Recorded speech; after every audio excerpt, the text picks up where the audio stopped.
In this video, I am going to demonstrate how to install Microsoft Whiteboard onto your computer. To see if you have it, go to that icon in the lower left-hand corner, the window icon, and then scroll down to the M's, and it would be listed there.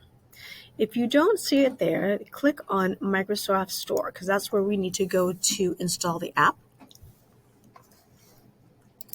Search.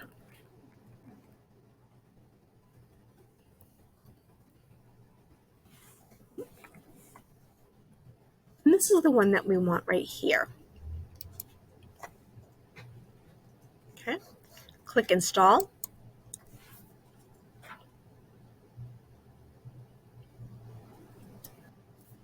And then open.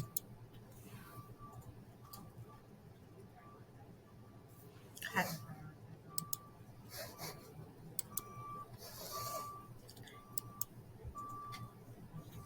Now I'm going to go back to our table of contents, and there it is, Microsoft Whiteboard.